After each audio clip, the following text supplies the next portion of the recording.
I first heard about the famous Hannover Messe trade show in Hannover, Germany, in the mid '80s sometime. I was vice president of a company that made or designed and built automated assembly equipment. I was in charge of marketing and application engineering and a few other things. Probably small companies are that way. Uh, and a lot of times, several of us at my level would get together for a workout over lunch and sit in the steam room a little bit before we went back to work. And one of the VPs was nephew of the president of the company. But the topic of the conversation would get to be, where could I send the president on some sort of a meaningless sales call where he would be out of our hair for a week or so. And the topic came up one April, well, before April, that we could send Dave to Hanover, to the Hannover Messe, and he had taken in or some exchange students from Germany and a whole bunch of them from one family. And so it was kind of a payback. He would go to Germany and stay with the family that he housed all their kids, and then go to Hanover. So that was my introduction to Hannover Messe. Hey, this is Gary on manufacturing, and thanks for tuning in. This podcast is to you with support from Inductive Automation. Discover a whole new view with Ignition 8 by Inductive Automation, packed with features for the modern control system like unlimited licensing, high-powered tags, a mobile-first friendly design environment for all devices.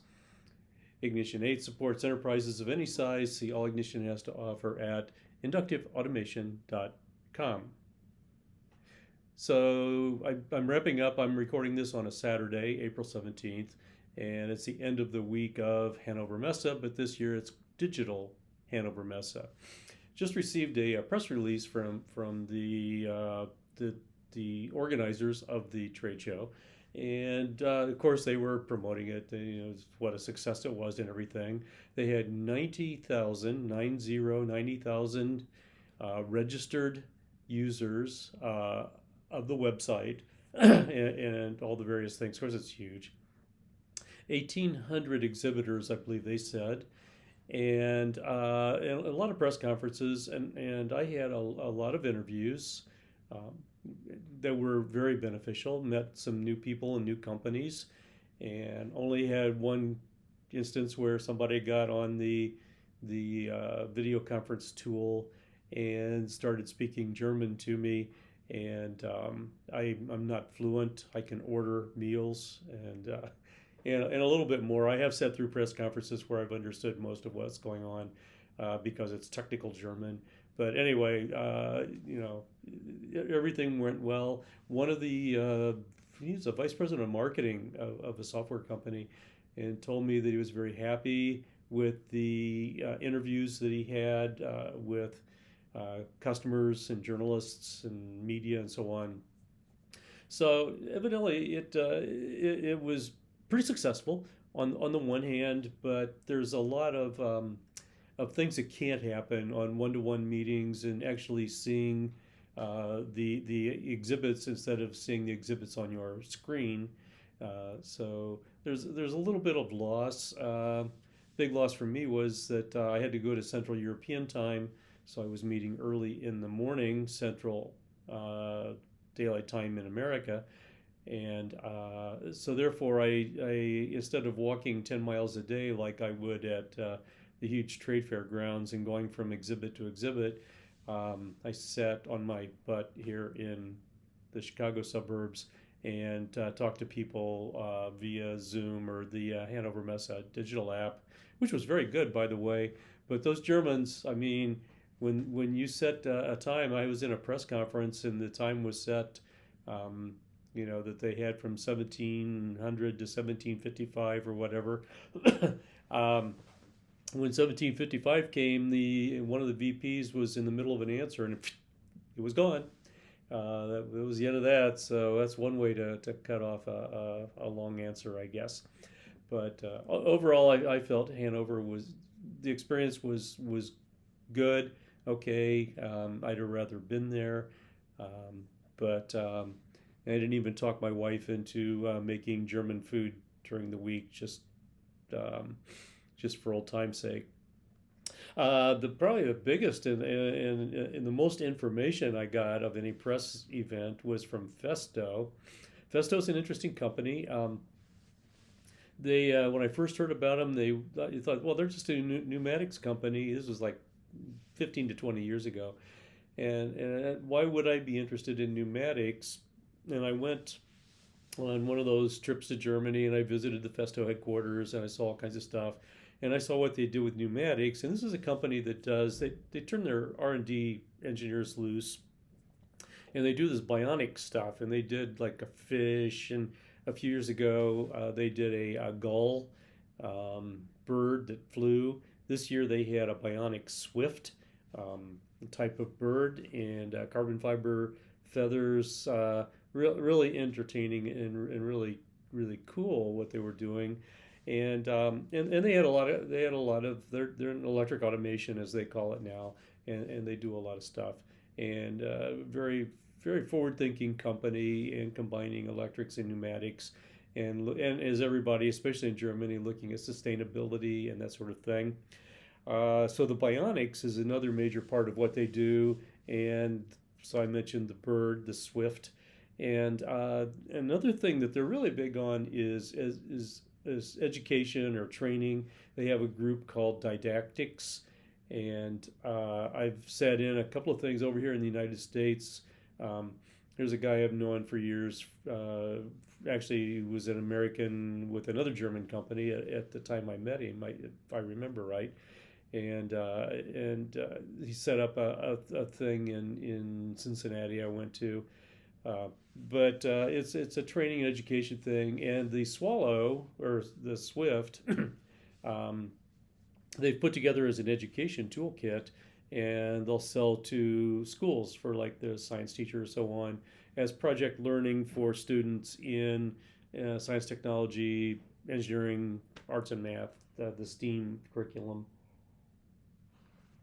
But they do more than that. They have a full blown training and education department going on, and they do a lot of cool stuff in that way.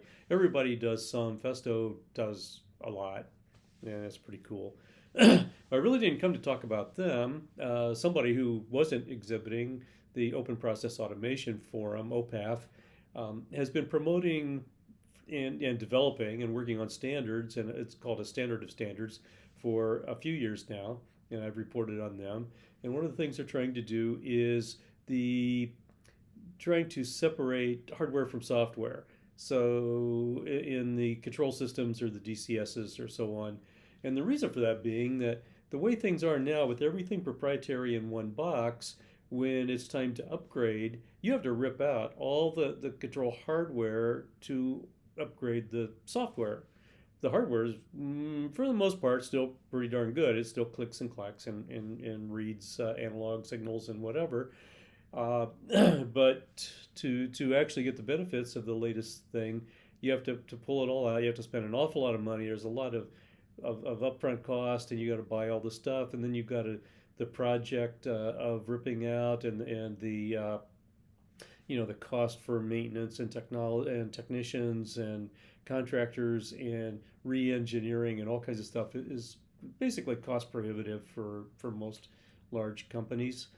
And so they've been trying to to do this separation of hardware and software, so I can get my regular software upgrades and not have to, and I can change my hardware more like when that part is needed, not because of getting the latest programming and data handling and all kinds of stuff that goes along with that. So Schneider Electric, and I was told by the high level vice presidents, actually before Foxborough went to Schneider, in about that time, that this was very important, and they've been one of the leading vendors really supporting this effort of OPAF, and they've come out with what they call EcoStruxure Automation Expert, and they threw me for a loop because it's version 21.1. I thought, but it just came out this year. What do you mean version 21? Well, they're doing I've heard about this from a couple of other developers who have decided to version number their software by the year. So it's 2021 and then .1 because nobody buys version 1, right? Aren't you told in software never buy version 1? You might wait for 1.1, but better is to wait for version 2. Windows 3 is when Windows finally started going on and so on. It's just kind of inside joke for software people. But at any rate, so it's version 21.1 is out and they're going. And their idea is to use, and the book is over my shoulder if you're watching this on YouTube and not listening to a podcast. I have a 20-year-old book on modeling control systems using IEC 61499, and that's the basis of distributed control that Schneider Electric is using in their controllers right now, and they're pushing that. So that's part of the thing I want to talk about. They hadn't released it, but they talked about it quite a bit, and they had a few other releases, things I don't particularly write about that much, but this software hardware thing is quite interesting. Most of my conversations were software, and there's an analyst I follow a little bit. I don't know that I've ever met him. Glenn Allmendinger has a company called Harbor Research, and he was doing Internet of Things consulting and advisory services a few years ago, and he's kind of morphed in here and here. And I just got his updated, I think, weekly email, and he was analyzing the software component of Hannover Messe, and talked about how it's such a fragmented area. And I'm thinking it was really a good analysis, and you could go to Harbor Research and look up what Glenn has written, which I think overall is a very good analysis, perhaps the best I've seen so far of that whole thing. But software is always kind of fragmented because entrants can come in, you can write some stuff, and just look at some of the small companies who have come along. They've written a nice piece of code that does something very useful. Company gets acquired, and sometimes that software remains useful, and although it becomes part of another company now, and it isn't widely used by everyone. Some things are open source, and I talked to a company that has an open source database, but they kind of like Red Hat was open source with Linux, but they sold services and so on top of Linux, and did very well. And so it's sort of like some of the companies I talked to. Software, I did a podcast, Software is Eating Hardware, or Software is Eating the World. And there's a lot of truth to that. The software is coming along. One company, Crate.io, is that the one? I talked to several, but talked about how the Internet of Things changed things. When the only database you needed in industrial was because of the control system, you're just sucking the data table from the PLC or something like that, and putting it into HMI SCADA, and maybe you're doing some other trend analysis or something, especially in a DCS, they do some of that. So a time series database works well, or SQL, SQL database works well in other cases. But now we're getting tons of unstructured data because of the Internet of Things. A lot of it comes from video and vision, but there's a lot of, if you're sticking sensors all over the place in an Internet of Things environment, the data coming in is unstructured for the most part, and so you need a different kind of database. And so a lot of people are working on these, not just NoSQL, but other, just a lot of interesting stuff going on, or has gone on in databases. And so watch for stuff like that. The Internet of Things changes things, and you're still going to do your control system. You're still going to need a time series database for process control and so on. But this is a lot of innovation going on, a lot of really cool stuff happening with software. Now the question becomes, what are the big guys doing?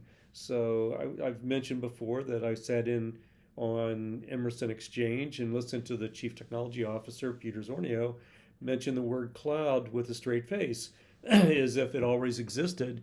Excuse me, not necessarily acknowledging the fact that 6 months earlier, anybody in the company and any of their competitors would have said cloud, and it's like, no, we can't use that because it's not control, and we're not going to do control in the cloud, and we're not going to go do this and this.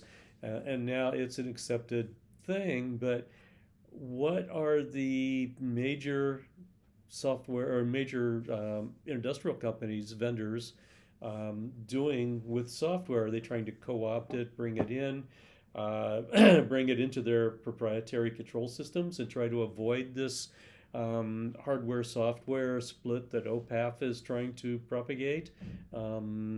Is something going to undermine? Glenn Almendinger used the term disruptive. I haven't seen anything that disruptive yet, that totally disrupts the market. And I kind of thought that it might happen in discrete control, but it hasn't. I expected more embedded stuff and more PCs, and maybe not the old PC-based control, but um, I thought I would see more than that, but it hasn't happened. And so I'm not really sure what to expect in all this. How disruptive is it going to be? Don't know. But there's a lot of cool stuff going on, and perhaps in industrial environment, we're going to see kind of a devaluing of the control system. I mean, it's still valuable, you still need it, but in the overall scheme, as we're starting to more and more link the industrial technology database with all the stuff that's going on in the plants and so on to the business systems, which is finally happening after talking about it for 20 years. But anyway, as that happens and the value to the enterprise comes from other sources, maybe that will disrupt the business model, and maybe it won't be quite as profitable and lucrative for the industrial OEMs to continue to pursue, which will cause